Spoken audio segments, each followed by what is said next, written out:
I'm Jennifer Sciubba, and I study demographic data. Let's answer your questions from the internet. This is Population Support. At Verillion4, how many people have ever lived on this earth? So there have been about 108 billion people, as an estimate, who have ever taken a breath on planet Earth. If you went back to, say, year one, there would be about 55 billion people who had ever taken a breath. And there are 8 billion people who live on planet Earth, 7% of the 108 billion who have ever taken a breath. Here's a question from Quora. Is the majority of the world's population children or adults? Well, the majority of the world's population is adults. 70% of us are over the age of 18. Even in Africa, which is the youngest region in the world, 54% of the population is adults. Countries have seen a steady increase in their life expectancy over time. World population is growing older, and that's because the number of children per woman has gone down. One way to think about it is the average woman about 50 years ago would have had 4 children in her lifetime, but the average woman globally today has only 2. So if we think about lining everyone in the planet up from the youngest person to the oldest person, like where would the center of gravity be? The center of gravity has shifted over time as the average number of children per woman has gone down. At JD Crow 13, quiz, what is the fastest growing minority in America? If you answered hipster, then you win the prize. Actually, if you answered Asian Americans, you would win the prize. They are the fastest growing minority in the United States, and they're about 7% of the US population. At Benpo234, what are the signature demographics of a red state versus a blue state? If we think most generally, a red state most often would be more rural, probably have an older population, and is whiter. Blue state would have more urban areas, ethnically or racially diverse, and probably a younger population. But you may notice that it doesn't always map that way. That's why on election night, it wasn't really just enough for us to see the 50 states projected on the screen and try to figure out how the election would turn. You could start to zoom in and see really different dynamics, like Tennessee, for example, that is relatively a red state across, and then with these little blue dots in the Memphis, Nashville areas. A state like Maine is the most rural state in the United States, but it still has lots of blue areas, and those are its urban areas. So if you're talking about like a House race or a Senate race, you can see how those sub-state red and blue areas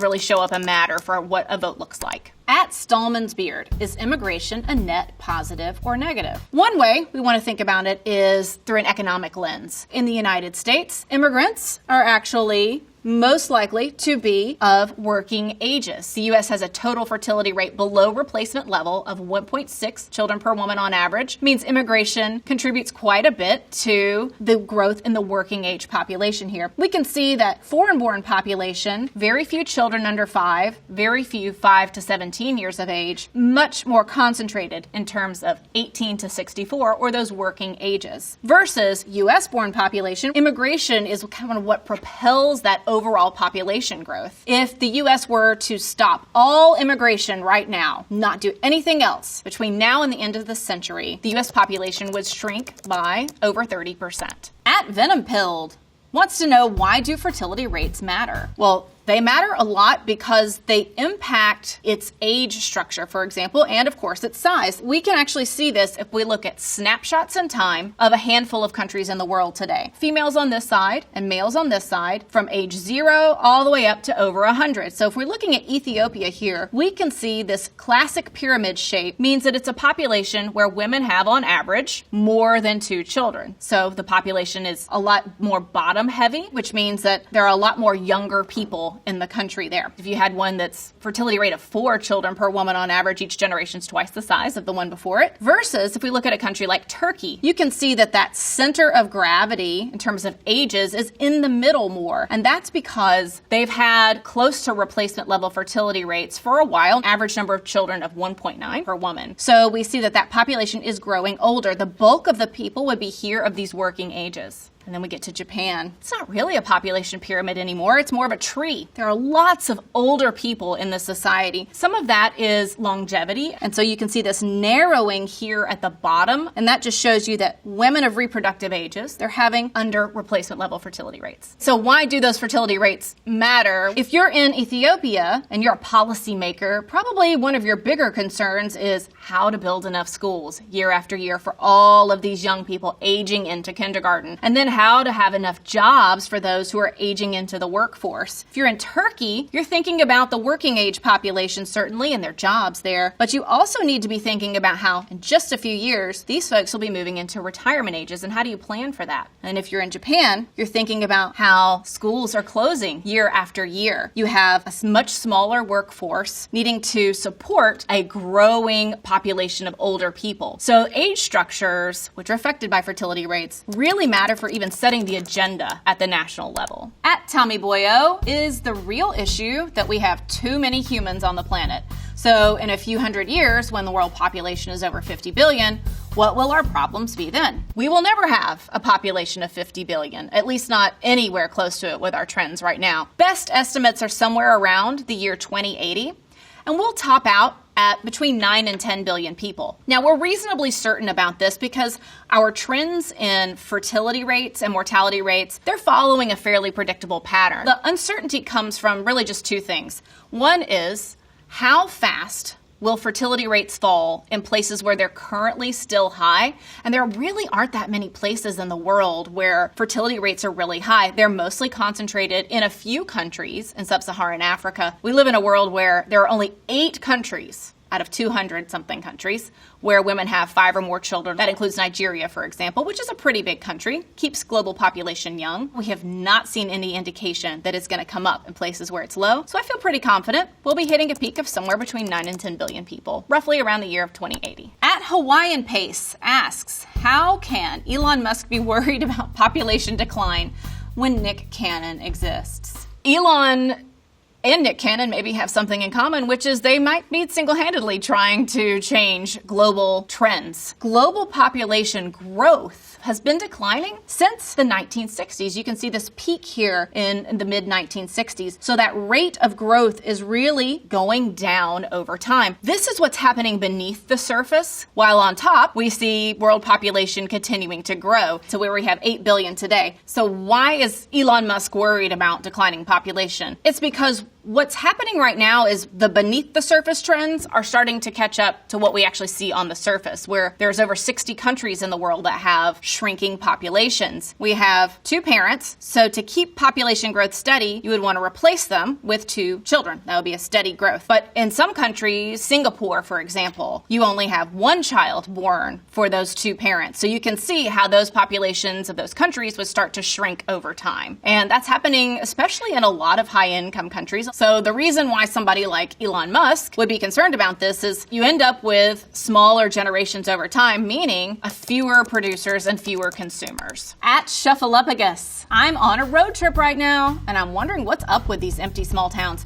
Are they ghost towns? Is depopulation real? So depopulation is not only real, there are a lot of governments who are really worried about this because of what it means for economic vitality or national security. Take China, for example. Obviously one of the world's biggest economies, huge player on the international stage, but also a rapidly shrinking population. Look at a country like Italy and how many of the villages are depopulating. If you're in Europe, South Korea, Japan, you're seeing areas of the country empty out. We've seen pictures all over the newspapers of towns and villages in Japan with ivy growing through the windows from abandoned homes. Storefronts start to close. These fertility rates are lower.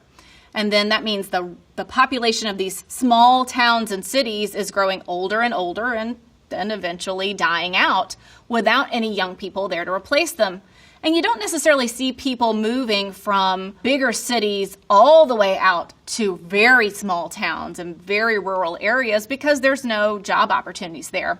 Now, you do see some retirees doing that. Take a state like Maine, for example. Most rural state in the United States actually has seen an influx of retirees moving there, but that's not because they're moving there for job opportunities. The United States itself is not shrinking overall, but there are plenty of places within the United States that are shrinking. Now, we've had plenty of examples of depopulation in the past. I mean, think about Detroit and the collapse of that auto industry there. But we've not ever seen this scale of depopulation. Plus, of course, people often leaving these areas because, once an area starts to depopulate, of course, fewer people will be wanting to stay there. The jobs leave, the community and the vitality part of that disappears as well, and so it can kind of accelerate that depopulation. Here is a question from Quora. What countries do most immigrants to America come from? Well, top countries of origin for U.S. immigrants in 2022, this number here, 23% were from Mexico, 6% from India, 6% from China, 4% Philippines, and then El Salvador, Vietnam, and Cuba, all 3%, and Korea, 2%. This has actually been changing over time. Immigration from Mexico has really dropped over time. Mexico's economy has been growing. Their total fertility rate is actually the same as the fertility rate in the United States, 1.6. And so we've seen less Mexican immigration to the U.S. over time as a proportion, whereas we've seen countries to the south of Mexico really increasing. Think about gang violence and instability in countries like El Salvador or Guatemala. That's really been a driver of some of that northward migration. So those are the top countries of origin. But if we look broader at the regions, we see that Latin America is 50% of immigrants to the United States in 2022, but Asia was 31% of migrants to the U.S. in that year. Smaller percentages for Europe, 10%, Africa, 6%, Canada, and Oceania. At Maureen Joe, why are people leaving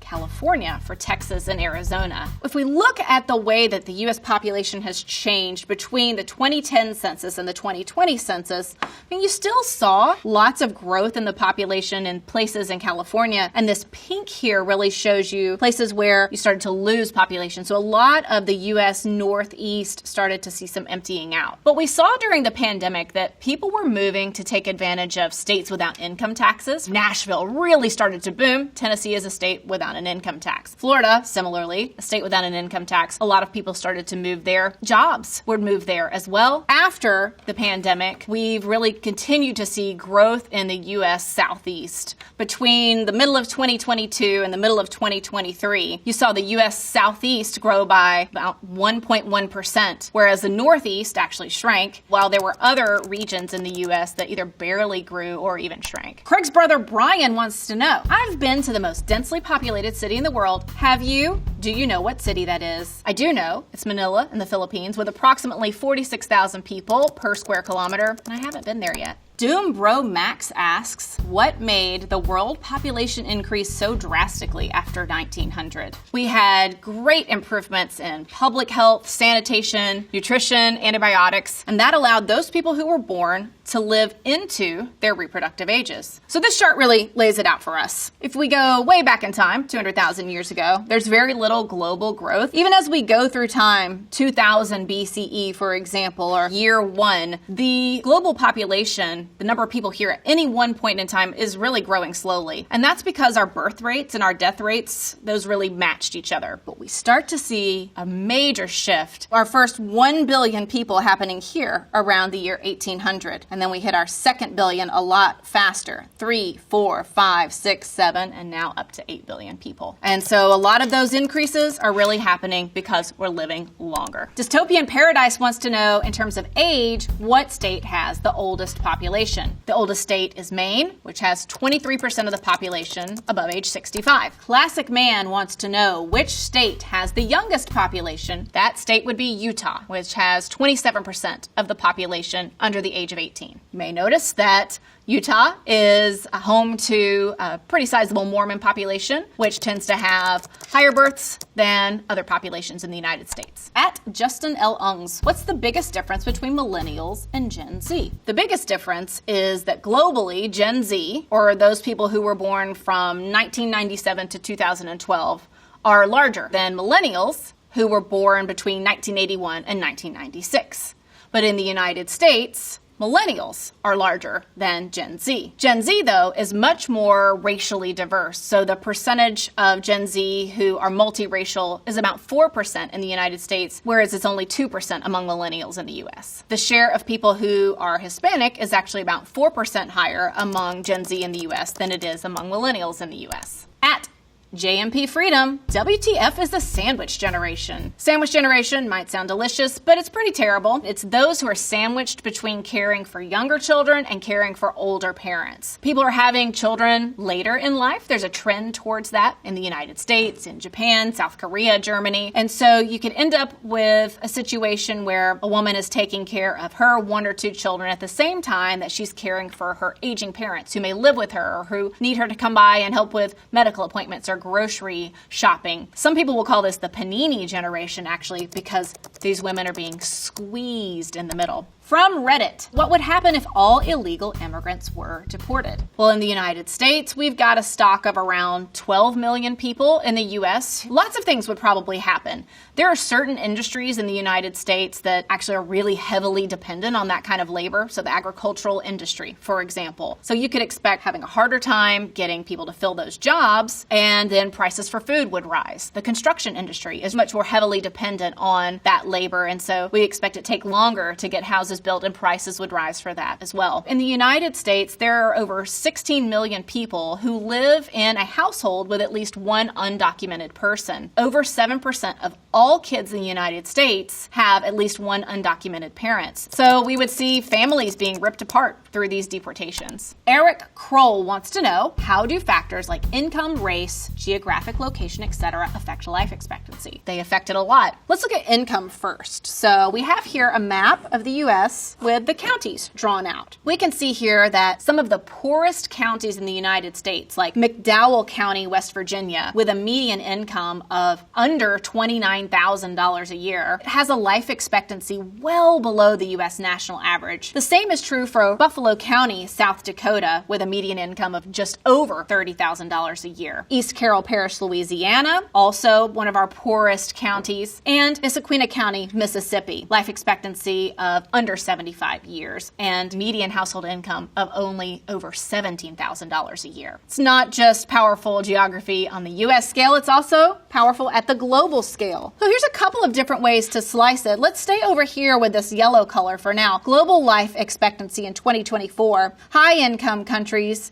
life expectancy is 81 years. Middle income, 73 years, but low income countries, life expectancy is only 65 years. Most people know this, but of course, sex matters. Females tend to live longer than males, 76 years on average globally versus 71 years for their male counterparts. Mostly demographers will nail down that men tend to be in riskier jobs. When you get to the very oldest ages, they're very heavily female, with women outliving men. So that's something that countries either are or should be talking about when it comes to health care, Social Security. These things all go together. They all affect the life expectancy of an individual. And of course, we aggregate that and they affect the life expectancy of a country as well. At Childish Hamblino wants to know, what country has the lowest life expectancy? I can't take another 62 years of this pish. Okay, well, lowest life expectancy at birth for males is in Chad, and that's at 53 years. Lowest life expectancy at birth for females is in Nigeria, and that is 55 years.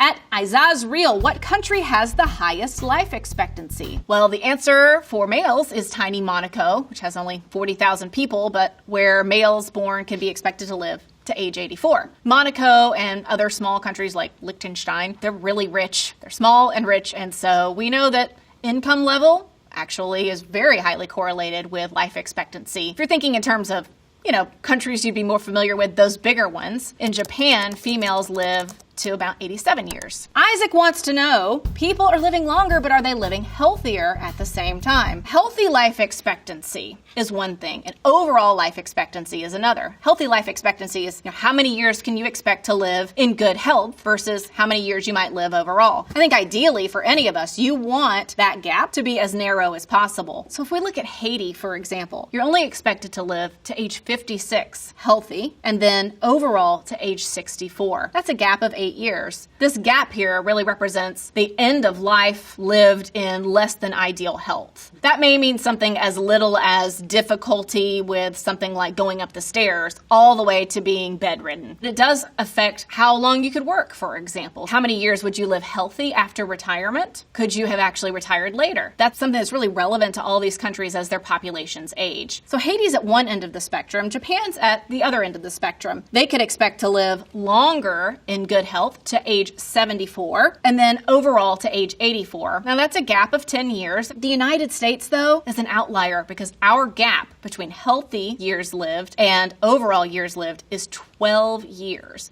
So that means the average American lives the end of their life many more years less than ideal health than somebody in, say, even Bangladesh, where it's only 10 years, or in Canada, where it's 11. So when I think about how well will the U.S. fare as its population ages, I really worry because it is very expensive to be sick in the United States of America. There's some real dings to the economy in our future if we have this kind of gap, 12 years between our healthy life expectancy and our overall life expectancy. New guy, username 1. What's the most populous country on Earth? Well, the most populous country on Earth is India, and the second most populous is China. Both of them have about 1.4 billion people. Far below that comes the United States, followed by Indonesia and Pakistan. If we count up the most populous countries, those 5, plus if we add in Nigeria and Brazil, together those would make up a little over half of the world's population. At Arroyo Leota, so how did China's one-child policy work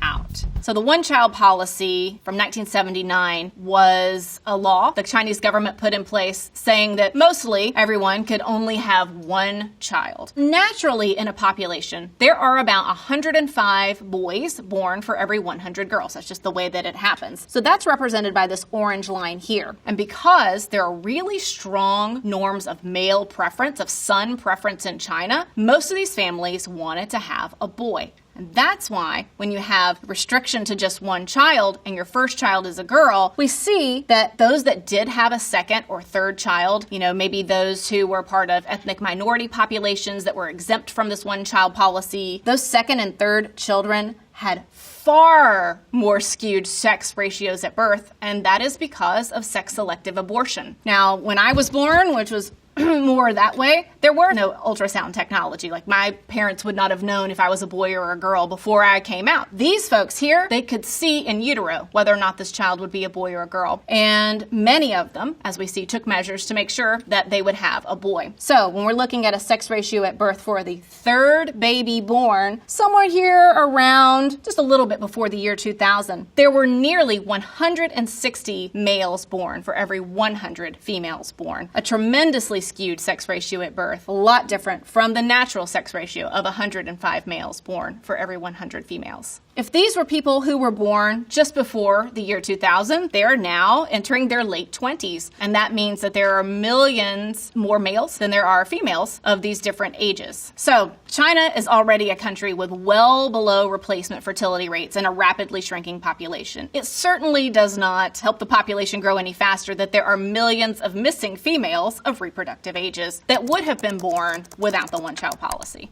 A. Claude asks, what change in demographics are you concerned about? One trend that people are concerned about is a youthful population. So this would be one where a huge proportion of the population is of younger ages. Think children or teenagers. A place like Niger or Mali, having some of the youngest populations in the world, they are at a greater risk of having coups, more political instability. But there are also opportunities associated with these types of youthful populations. Working age populations are shrinking, so a youthful population actually has lots of opportunity for economic growth. Wholesome E. coli asks, what does demography mean? At the broadest level, demography is just studying human populations. We're thinking about those human population changes. And with those, there are just 3 ingredients to think about: fertility changes, mortality changes, and migration changes, or shifts in births, deaths, and migration. Those in different combinations give you different outcomes and gives us a lot to study. Kiwi75 asks, let's look at which countries are growing fastest. Growing economy is what we need. The 2 fastest growing countries are South Sudan and Chad, whose populations are growing at about 6% a year.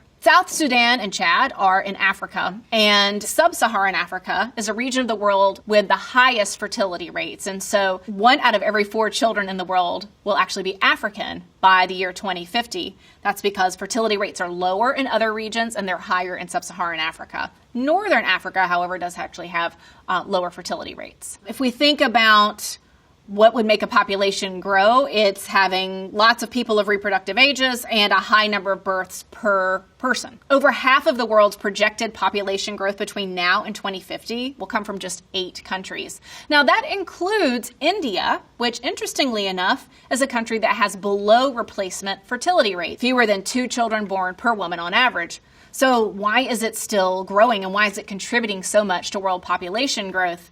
That's some momentum of the past. Those cohorts of women of reproductive ages are larger from when fertility rates were higher in the past. So the average number of children born per woman is smaller now, but there are a lot of those women. At Misa Alexiev, why do Latin American migrants to the United States have such a high birth rate?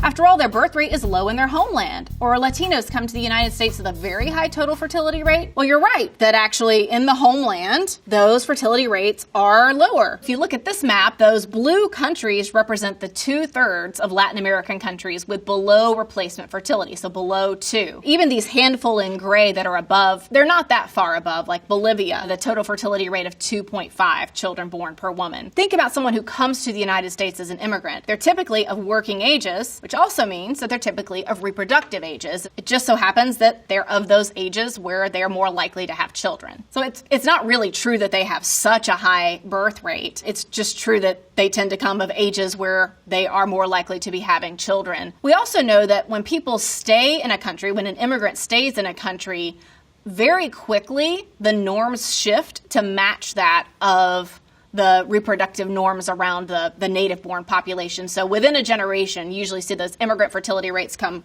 right down to where the native-born population is. At _Jan_P, how are illegal immigrants counted? Well, first we want to think about how anybody is counted. In the United States and many other countries, there is a census around every 10 years or so. But along the way, in between those times, we have regular surveys like the Current Population Survey or the American Community Survey. And so you can kind of put these together to get a snapshot of what the population would look like. If you want to know how many illegal or irregular immigrants there are in a population, you would take the number of legal migrants that you know, and then you would take what you know from these censuses about how many people are in an area, and this residual or this difference is the estimate of those people who are here outside the legal system.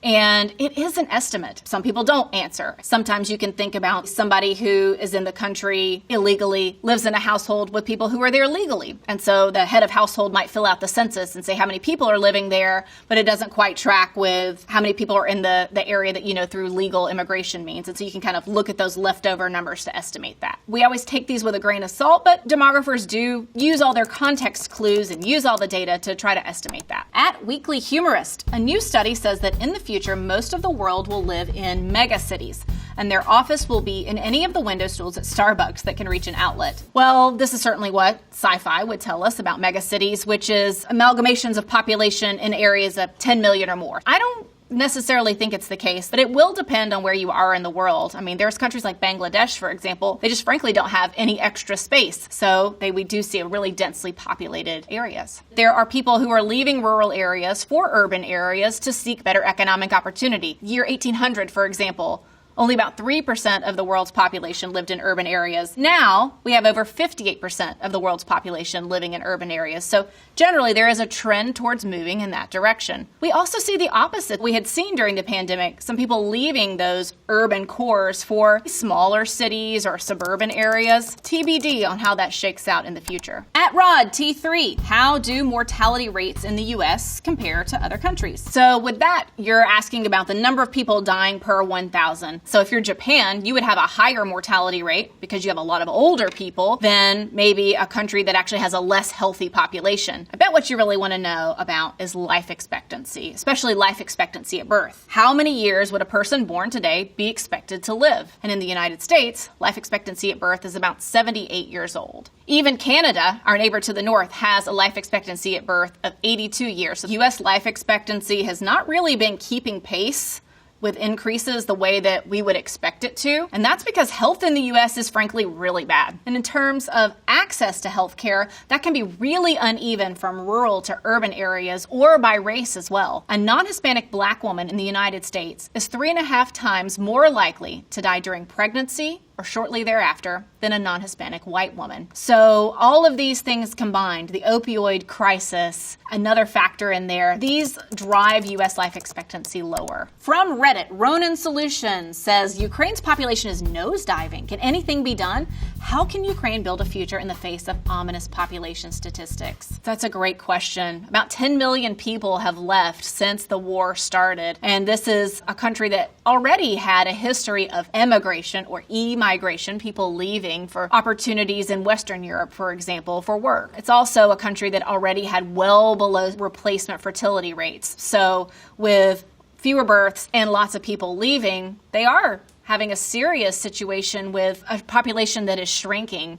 And there's not really much that can be done about it. We know from countries around the world, everywhere from Germany to Canada to Japan, that governments can play very little role in raising fertility rates through things like tax incentives or paying for different credits for having children. So not much can be done on that.